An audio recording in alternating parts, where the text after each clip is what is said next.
आज आप सुने बुध अष्टमी व्रत की कथा।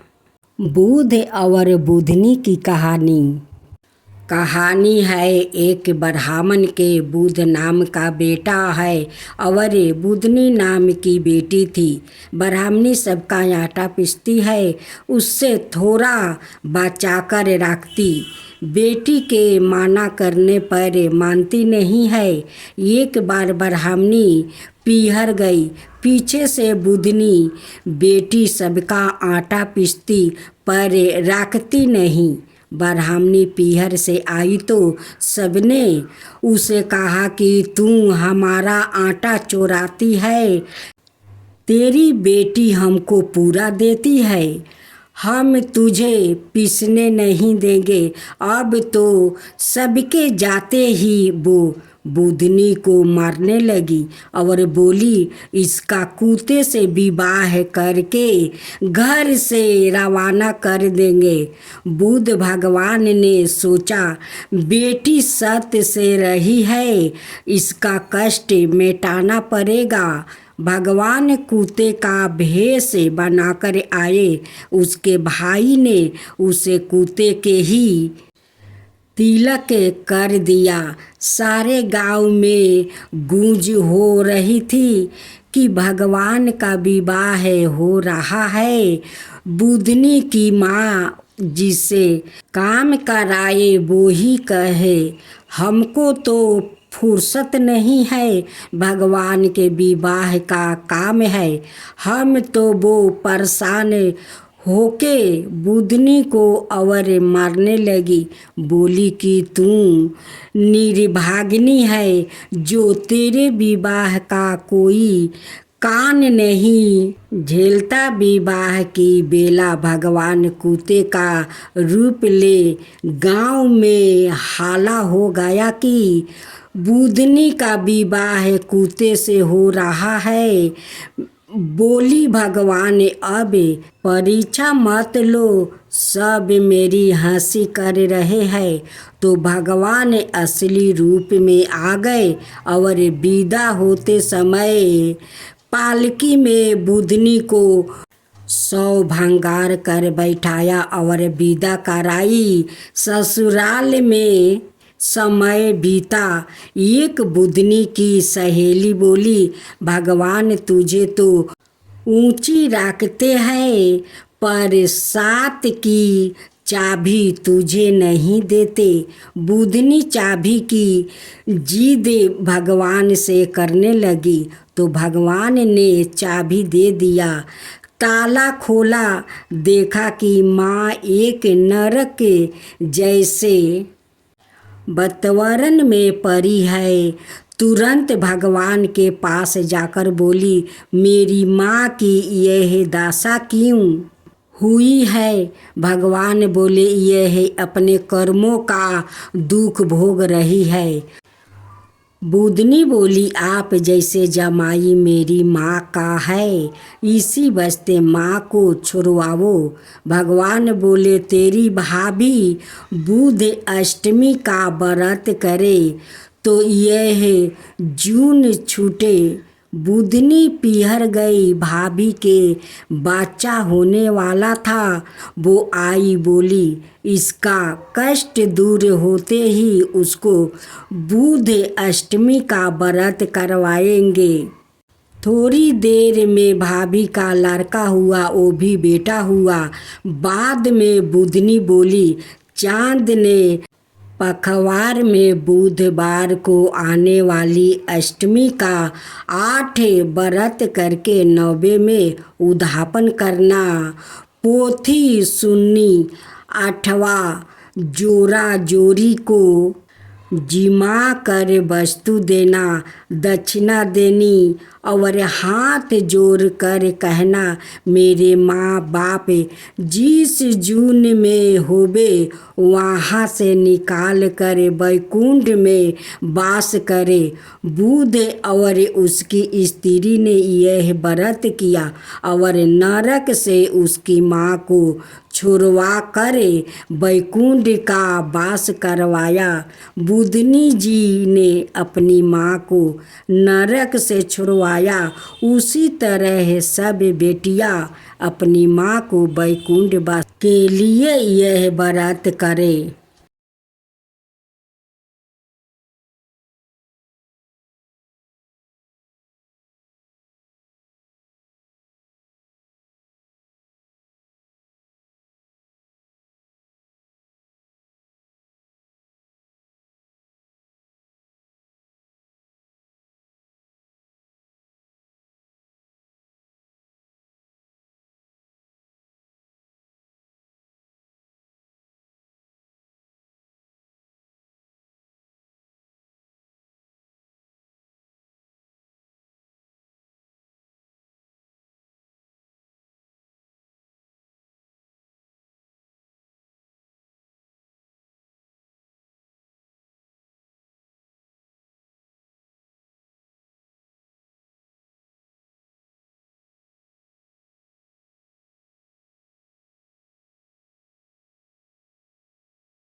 भक्तजनों, आज आप सुने सावन मास की गणेश चतुर्थी व्रत कथा।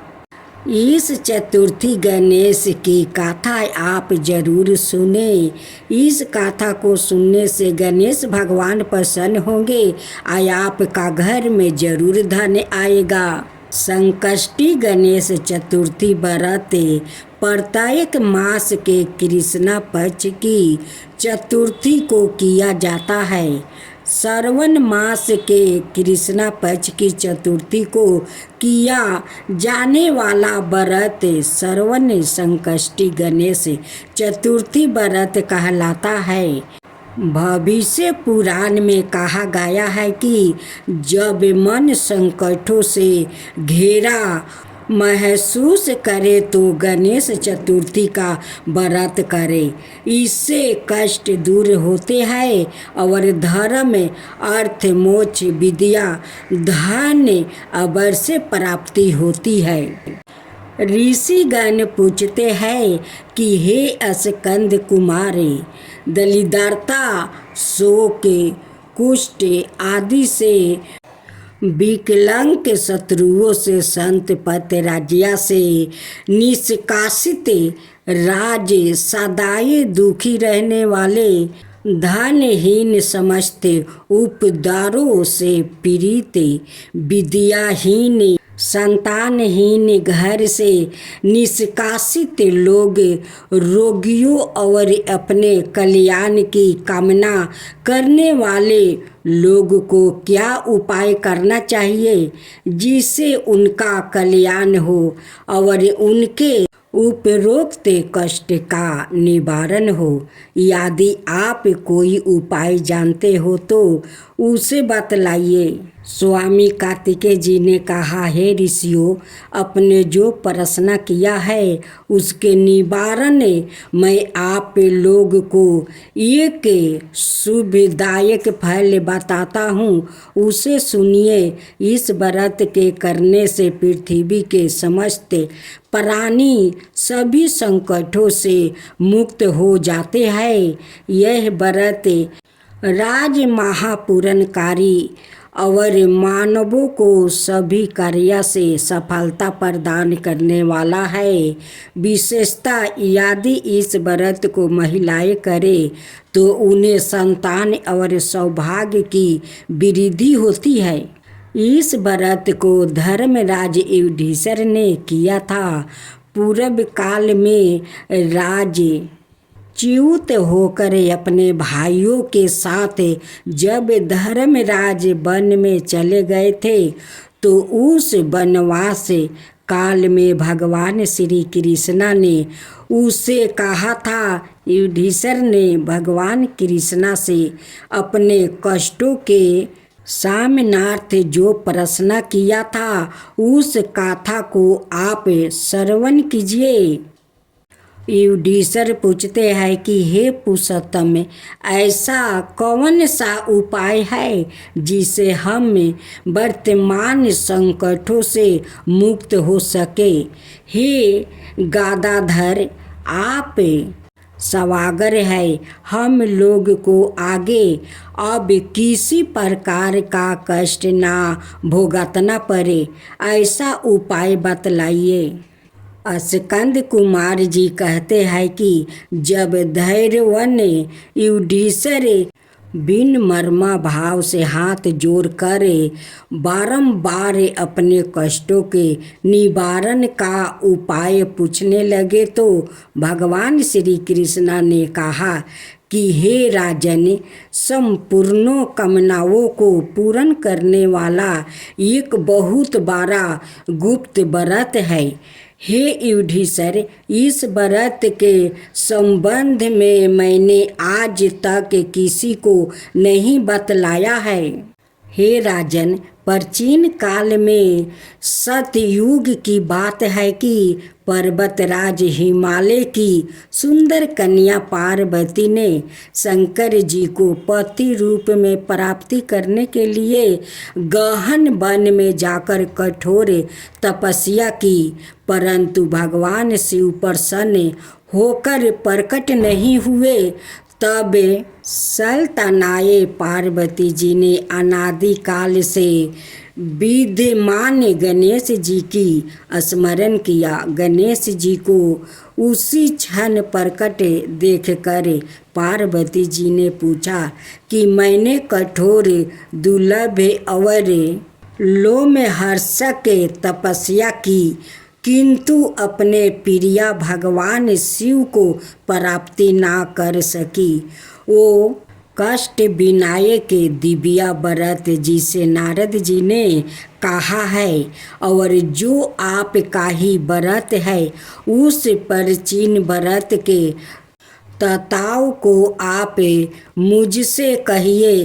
पार्वती जी की बात सुनकर तत्कालीन सिद्धिदाता गणेश जी उस कष्ट विनायक शुभदायक व्रत को प्रेम से वरण करने लगे। गणेश जी ने कहा, हे अचल सुते, अत्यंत पुण्यकारी और समस्त कष्ट विनायक व्रत को कीजिए। इसके करने से आपकी सभी आकांक्षाएं पूर्ण होगी, और जो व्याकृत इस व्रत को करेगा उन्हें भी सफलता मिलेगी। श्रवण के कृष्णा चतुर्थी की रात्रि में चंद्रोदय होने पर पूजन करना चाहिए। उस दिन मन में संकल्प करे कि जब तक चंद्रोदय नहीं होगा मैं निराहार रहूंगी। पहले गणेश पूजन करे ही भोजन करूंगी, मन में ऐसा निश्चय करना चाहिए। इसके बाद सफ़ेद तिल के जल से स्नान करे, मेरा पूजन करे। यदि समर्थ हो तो प्रति मास सौरन की मूर्ति का पूजन करे। अभाव में चांदी, अष्ट धातु अथवा मिट्टी की मूर्ति की ही पूजा करे। अपनी शक्ति के अनुसार सोने, चांदी, तांबे अथवा मिट्टी के कलश में जल भर कर उस पर गणेश जी की प्रतिमा स्थापित करे। मूर्ति कलश पर वस्त्र छादन करके अष्टदल कमल की आकृति बनाए और उसी मूर्ति की स्थापना करे। तत्पश्चात षोडशोपचार विधि से भक्ति पूर्वक पूजन करे। मूर्ति का ध्यान नियम प्रकार से करे। हे लंबोदर, चार भुजा वाले, तीन नेत्रा वाले, लाल रंग वाले, हे नील वर्ण वाले, शोभा के भंडार प्रसन्न मुख वाले गणेश जी, मैं आपका ध्यान करता हूँ या करती हूँ। हे गजानन, मैं आपका आवाहन करता हूँ, यह करती हूँ। हे विघ्न राज, आपको प्रणाम करता हूँ, यह आसन है। हे लंबोदर, यह आपके लिए पाद है। हे शंकर सुवन, यह आपके लिए अर्घ्य है। हे उमा पुत्रा, यह आपके स्नार्थ जल है। हे बरक ठुंडा, यह आपके लिए अचे मायनी जल है। हे सुर्फ करनी, यह आपके लिए वस्त्र है। हे शोषभीत, यह आपके लिए योग पवित्र है। हे गणेश्वर, यह आपके लिए रोली चंदन है। हे विघ्न विनायक, यह आपके लिए फूल है। हे विकट, यह आपके लिए धूप बत्ती है। हे वामन, यह आपके लिए दीपक है। हे सबर देव, यह आपके लिए लड्डू का नैवेद्य है। हे देव, यह आपके नियमित फल है। हे विघ्नहर्ता, यह आपके नियमित मेरे प्रणाम है। प्रणाम करने के बाद क्षमा प्रार्थना करे। इस प्रकार षोडशोपचार रीति से पूजन करके नाना प्रकार के प्रसादों को बनाकर भगवान को भोग लगाए। हे देवी, शुद्ध देसी घी में मंथन लड्डू बनाए। सर्वप्रथम भगवान को लड्डू अर्पित करके उसमें से बाचा ब्राह्मणों को दे दे। अपनों समर्थ के अनुसार दक्षिणा देकर चंद्रोदय होने पर भक्ति भाव से अर्घ दे। तदंतर 5 लड्डू का सवाय भोजन करे। फिर हे देवी, तुम सब तीर्थों में सर्वोत्तम हो। गणेश जी की प्रथम प्रियतमा हो। हे चतुर्थी, हमारे द्वारा परत अर्घ को ग्रहण करो। तुम्हें प्रणाम है। नियम प्रकार से चंद्रमा को अर्घ प्रदान करे। क्षीर सागर से उत्पन्ना, हे लक्ष्मी के भाई, हे निष्कारे रोहिणी सहित हे शिशु, मेरे दिए हुए अर्घ को ग्रहण कीजिए। गणेश जी को इस प्रकार प्रणाम करे। हे लंबोदर, आप संपूर्ण इच्छाओं को पूर्ण करने वाले हैं। आपको प्रणाम है। हे समस्त विघ्नों के नाशक, आप मेरी अभिलाषाओं को पूर्ण करे। तत्पश्चात ब्राह्मण की प्रार्थना करे। हे दिविज राज, आपको नमस्कार है। आप साक्षात देव स्वरूप है। गणेश जी, प्रसन्नता के लिए हम आपको लड्डू समर्पित कर रहे हैं। आप हमें दोनों का उद्धार करने के लिए दक्षिणा सहित इन 5 लड्डुओं को स्वीकार करें। हम आपको नमस्कार करते हैं। इसके बाद ब्राह्मण भोजन कराकर गणेश जी से प्रार्थना करें।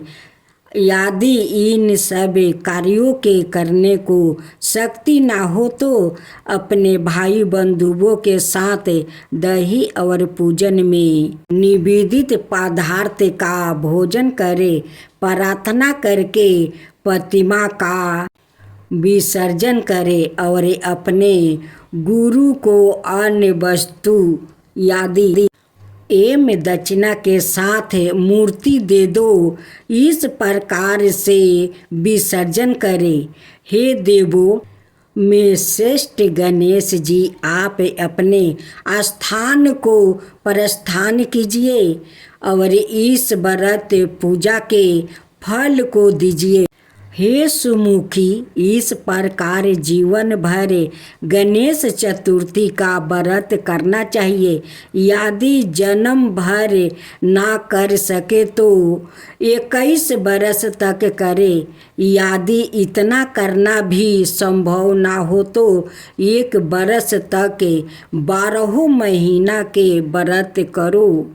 यदि इतना भी ना कर सके तो बरस के 1 मास को अवश्य ही व्रत करे और श्रवण चतुर्थी को व्रत का उद्यापन करे। गणेश जी की जय हो। गणेश जी की जय हो। अब सुने नारद जी का और साथ में हनुमान जी की कथा। एक बार की बात है, बानी बजाते हुए नारद मुनि भगवान श्री राम के द्वार पर पहुँचे। नारायण नारायण, नारद जी ने देखा कि द्वार पर हनुमान जी पहरा दे रहे हैं। हनुमान जी ने पूछा, नारद मुनि कहाँ जा रहे हो? नारद जी बोले, मैं प्रभु से मिलने आया हूँ। नारद जी ने हनुमान जी से पूछा, प्रभु इस समय क्या कर रहे होंगे?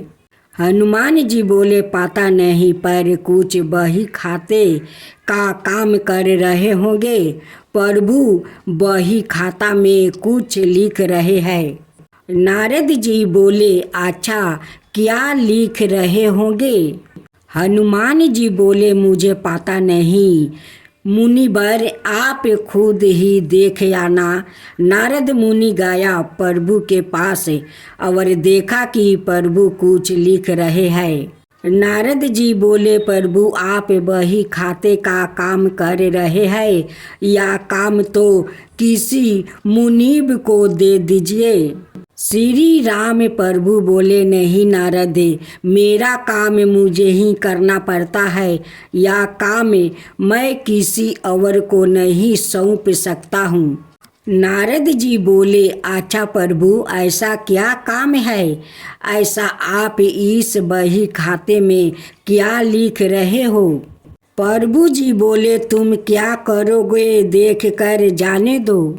नारद जी बोले नहीं प्रभु, बताइए ऐसा आप इस बही खाते में क्या लिखते हैं? श्री राम प्रभु बोले नारद, इस बही खाते में उन भक्तों के नाम है जो मुझे हर पल भजते हैं। मैं उनकी नित्य हाजिरी लगाता हूँ। नारद जी बोले अच्छा प्रभु जरा बताइए तो मेरा नाम कहाँ पर है? नारद मुनि ने बही खाते खोल कर देखा तो उनका नाम सबसे ऊपर था। नारद जी को गर्व हो गया कि देखो मुझे मेरे प्रभु सबसे ज़्यादा भक्त मानते हैं। पर नारद जी ने देखा कि हनुमान जी का नाम उस बही खाते में कहीं नहीं दिखता है।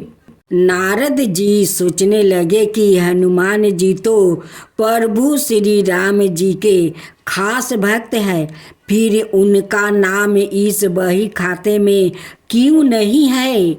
क्या प्रभु उनको भूल गया है? नारद मुनि आए हनुमान जी के पास, बोले हनुमान प्रभु के बही खाते में उन सब भक्तों के नाम है जो नित्य प्रभु को भजते हैं, पर आपका नाम उस बही खाते में कहीं नाम नहीं है। हनुमान जी ने कहा मुनिवर, होगा आपने शायद ठीक से नहीं देखा होगा। नारद जी बोले नहीं नहीं हनुमान, मैंने ध्यान से देखा पर आपका नाम कहीं नहीं है। हनुमान जी ने कहा अच्छा कोई बात नहीं, शायद प्रभु ने मुझे इस लायक नहीं समझा होगा जो मेरा नाम उस बही खाते में लिखा जाए। पर नारद जी प्रभु के एक अन्याय दान दीनी भी लिखते हैं, उसमें भी वो नीत कुछ लिखते हैं। नारद जी बोले अच्छा हनुमान आपका नाम कहाँ है? हनुमान जी ने कहा हाँ। नारद मुनि फिर गए प्रभु श्री राम के पास और बोले प्रभु सुना है कि आप अपनी अलग से दयन दीनी भी रखते हैं, उसमें आप क्या लिखते हैं? प्रभु श्री राम बोले हाँ, पर वो तुम्हारे काम की नहीं है। नारद जी प्रभु बताइए, मैं देखना चाहता हूँ कि आप उसमें क्या लिखते हैं। प्रभु मुस्कुराए और बोले मुनिवर, मैं इनमें उन भक्तों के नाम लिखता हूँ जिनको मैं नित्य भजता हूँ। नारद जी डायरी खोल कर देखा तो उसमें सबसे ऊपर हनुमान जी का नाम था। यह देख कर नारद जी का अभिमान टूट गया। कहने का तात्पर्य यह है कि जो भगवान को सिर्फ जीभा से भजते हैं उनको प्रभु अपना भक्त बनाते हैं, और जो हृदय से भजते हैं उन्हें भक्तों के वो सवाए भक्त हो जाते हैं। ऐसे भक्तों को प्रभु अपनी हृदय रूपी विशेष सूची में रखते हैं। आप जानते हैं कि कुबेर धन और समृद्धि के देवता है। लेकिन माता लक्ष्मी भी धन और समृद्धि के देवता है। कुबेर और लक्ष्मी दोनों को ही हमारे लिए सौभाग्य और समृद्धि लाने वाला माना जाता है। लेकिन कुबेर की पूजा विशेष रूप से दुकानदारों और व्यापारियों द्वारा उनके व्यवसाय में सौभाग्य लाने के लिए की जाती है। इस लघु कथा में कुबेर और गणेश मुख्य पात्र है, जहाँ अभिमानी कुबेर एक बार योजना करता है। गणेश और कुबेर की उत्पत्ति की कहानी है। एक बार की बात है, पूंजी धन और समृद्धि के देवता भगवान कुबेर ने एक भाव समारोह आयोजित करने का फैसला किया। उन्होंने तय किया कि वो सभी देवताओं को आमंत्रित करेंगे और उन्हें शानदार भोजन करवाएंगे। हालांकि इस कृत्य के पीछे उनका असली उद्देश्य दूसरों के सामने अपनी संपत्ति को सामना और शानदार जीवन का बखान करना। भगवान कुबेर ने भगवान शिव सहित हजारों देवताओं और ऋषियों को अपने भोजन में आमंत्रित किया। भगवान शिव को आमंत्रित करने के लिए कुबेर ने खुद जाकर उन्हें स्वाभाविक रूप से आमंत्रित करने का विचार किया। अगले दिन कुबेर निजी तौर पर कैलाश गया और बहुत विनम्रता से भगवान शिव को आमंत्रित किया। सबसे महान शिव जानते थे कि कुबेर का अपने धन का दिखावा करने का असली मकसद था क्या है। इसलिए उन्होंने कुबेर को सबके शिव आने की भोजन बनाई। शिव ने कुबेर से कहा कि कुछ कारणों से वो समारोह में शामिल नहीं हो पाएंगे।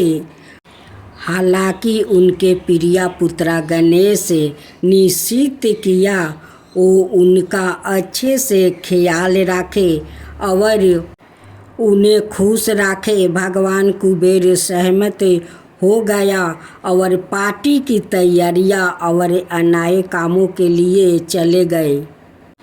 अगले दिन सभी लोग पार्टी में आए और भगवान कुबेर के धन और विलासिता को देखकर आश्चर्यचकित हो गए।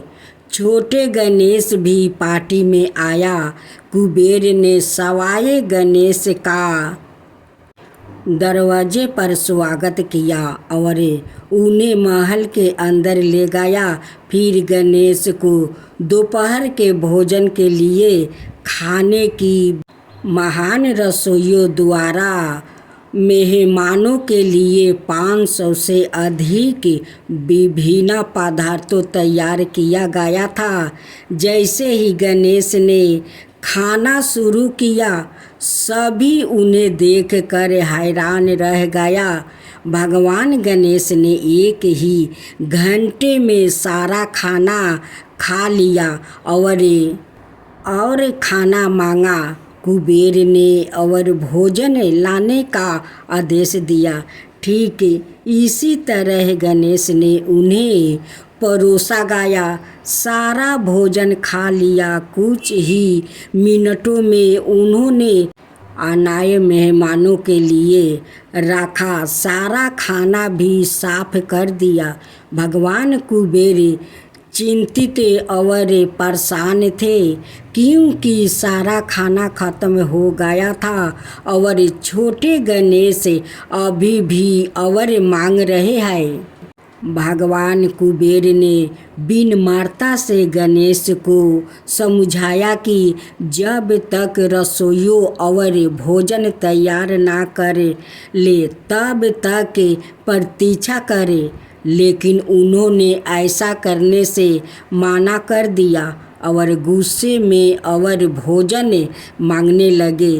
कुछ ही समय में भगवान गणेश ने महल में रखी प्लेट, कटोरी, मंच, कुर्सियों और अन्य सभी विलासिता की वस्तुओं खाना शुरू कर दिया। भगवान कुबेर तुरंत शिव के पास गया, उन्हें पूरी कहानी सुनाई और मदद मांगी। शिव ने उनकी कहानी सुनी और उन्हें प्यार, दया और प्रेम की भावना के साथ गणेश को मुट्ठी भर भुने हुए चावल परोसने के लिए कहा। भगवान कुबेर महल में वापस गया और प्यार और स्नेह के साथ भगवान गणेश को मुट्ठी भर भुने हुए चावल दिया। अंत में गणेश जी का पेट भर गया और उन्होंने भगवान कुबेर को धन्यवाद दिया। कुबेर समझ गया कि शिव का वास्तव में क्या मतलब था और उन्हें सबक मिल गया। गणेश और कुबेर की कहानी से सीख क्या मिला? गणेश और कुबेर की कहानी का नैतिक यह है कि किसी को अपनी संपत्ति, धन और विलासिता का प्रदर्शन दूसरों के सामने नहीं करना चाहिए। जिनके पास यह चीज़ें नहीं है, बहुत ज़्यादा धन होना कोई बड़ी बात नहीं है, लेकिन एक बार दिल होना ही सबसे ज़्यादा महान रखता है। हमें कभी भी ऐसे व्यक्ति का मजाक नहीं उड़ाना चाहिए जो अमीर या समृद्धि नहीं है, लेकिन उसके प्रति स्नेह और दयालुता दिखाता है।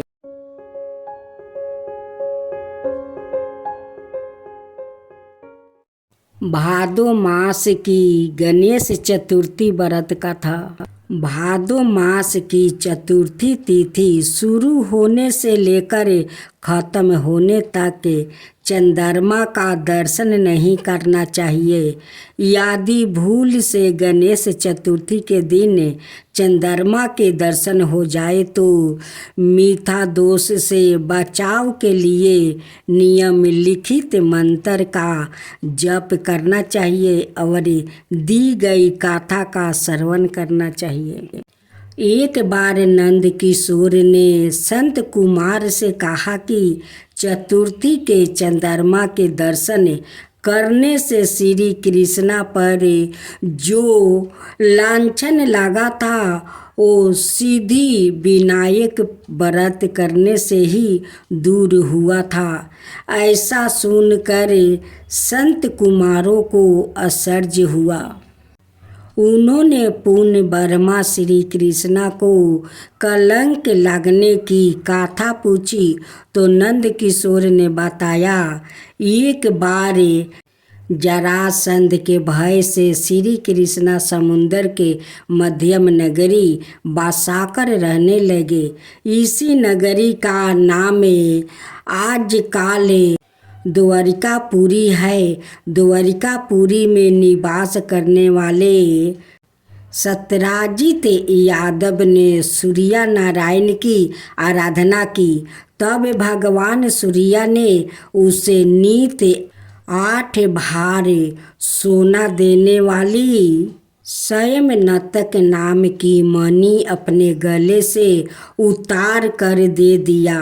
मणि पाकर सत्यराजित यादव जब समाज में गया तो श्री कृष्णा ने उस मणि को प्राप्त करने की इच्छा व्यक्त की। सत्यराजित ने वह मणि श्री कृष्णा को ना देकर अपने भाई प्रसन्नजीत को दे दिया। एक दिन प्रसन्नजीत घोड़े पर चढ़कर शिकार के लिए गया। वहाँ एक शेर ने उसे मार डाला और मणि ले लिया। ऋक्षों का राजा जमवंत उस सिंह को मार कर मणि लेकर गुफा में चला गया। जब प्रसेनजीत कई दिनों तक शिकार से ना लौटा तो सत्यराजित को बड़ा दुख हुआ। उसने सोचा श्री कृष्णा ने ही मणि प्राप्त करने के लिए उसका वध कर दिया होगा। अत बिना किसी प्रकार की जानकारी जुटाए उसने प्रचार कर दिया। श्री कृष्णा ने प्रसेनजीत को मार कर समनतक मणि छीन लिया। इस लोक के निंदा के निवारण के लिए श्री कृष्णा बहुत से लोगों के साथ प्रसेनजीत को ढूंढने वन में गया। वहाँ पर प्रसेनजीत को शेर द्वारा मार डालना और शेर को ऋक्ष द्वारा मारने के चिन्ह उन्हें मिल गया। ऋक्ष के पैरों की खोज करते करते वो जमवंत की गुफा पर पहुँचे और गुफा के भीतर चले गए। वहाँ उन्होंने देखा कि जमवंत की पुत्री उस मणि से खेल रही है। श्री कृष्णा को देखते ही जमवंत युद्ध के लिए तैयार हो गया। युद्ध छिड़ गया। गुफा के बाहर श्री कृष्णा के साथियों ने उनकी 7 दिन तक प्रतीक्षा की। फिर वो लोग उनके वध को जानकर पश्चाताप करते हुए द्वारिकापुरी लौट गए। इधर 21 दिन तक लगातार युद्ध करने पर भी जमवंत श्री कृष्णा को पराजित ना कर सका। तब उसने सोचा कि कहीं यह वो अवतार तो नहीं जिसके लिए मुझे रामचंद्र जी का वरदान मिला था। यह पुष्टि होने पर उसने अपनी कन्या का विवाह श्री कृष्णा के साथ कर दिया और मणि दहेज में दे दिया। श्री कृष्णा जब मणि लेकर वापस आए तो सत्यराजित अपने किए पर बहुत लज्जित हुआ। इस लज्जित से मुक्त होने के लिए उसने भी अपनी पुत्री का विवाह श्री कृष्णा के साथ करवा दिया। कुछ समय के बाद श्री कृष्णा किसी काम से इंद्रप्रस्थ चले गए। तब अक्रूर और ऋतु वर्मा की राय से सत्यधनवा यादव ने सत्यराजित को मारकर मणि अपने कब्जे में ले लिया। सत्यराजित की मौत का समाचार जब श्री कृष्णा को मिला तो वो तत्काल द्वारिका पहुँचे। वो सत्यधनवा को मारकर मणि छीनने को तैयार हो गया। इस कार्य में सहायता के लिए बलराम भी तैयार थे। यह जानकर सत्यधनवा ने मणि अक्रूर को दे दिया और सवाए भाग निकला। श्री कृष्णा ने उसका पीछा करके उसे मार तो डाला पर मणि उन्हें नहीं मिल पाई। बलराम जी भी वहाँ पहुँचे। श्री कृष्णा ने उन्हें बताया कि मणि इसके पास नहीं है। बलराम जी को विश्वास ना हुआ। वो अप्रसन्न होकर विदुबर चले गए। श्री कृष्णा के द्वारिका लौटने पर लोगों ने उनका भारी अपमान किया। तत्काल यह समाचार फैल गया कि स्वयं तनक मणि के लोभ में श्री कृष्णा ने अपने भाई को भी त्याग दिया। श्री कृष्ण इस अकारण प्राप्त अपमान के शोक में डूबे थे कि सहसा वहाँ नारद जी आ गए। उन्होंने श्री कृष्ण जी को बताया अपने भादो मास शुक्ला चतुर्थी के चंद्रमा का दर्शन किया था, इसी कारण आपको इस तरह लंचित होना पड़ा है।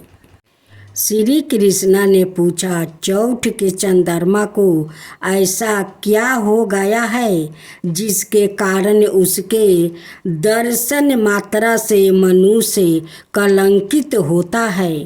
तब नारद जी बोले, एक बार वर्मा जी ने चतुर्थी के दिन गणेश जी का व्रत किया था। गणेश जी ने प्रकट होकर वर मांगने को कहा तो उन्होंने मांगा कि मुझे दृष्टि की रचना करने का मोह ना हो। गणेश जी जयो ही तथास्तु कहकर चलने लगे। उनके विचित्र व्यक्तित्व को देखकर चंद्रमा ने उपवास किया। इस पर गणेश जी ने रूठ होकर चंद्रमा को श्राप दिया कि आज से कोई तुम्हारा मुख नहीं देखना चाहेंगे। श्राप देकर गणेश जी अपने लोक चले गए और चंद्रमा मानस रोवल की कुमुदिनियों में जा छिपा। चंद्रमा के बिना प्राणियों को बड़ा कष्ट हुआ। उसके कष्ट को देखकर वर्मा जी की आज्ञा से सारे देवताओं के व्रत से प्रसन्न होकर गणेश जी ने वरदान दिया कि अब चंद्रमा श्राप से मुक्त तो हो जाएगा, पर भादो मास से शुक्ला पक्ष चतुर्थी को जो भी चंद्रमा के दर्शन करेगा उसे चोरी आदि का झूठा लांछन जरूर लगेगा। किंतु जो मनुष्य प्रत्येक तिथि को दर्शन करता रहेगा वो इस लांछन से बच जाएगा। इस चतुर्थी को सीधी विनायक व्रत करने से सारे दोष छूट जाएगा।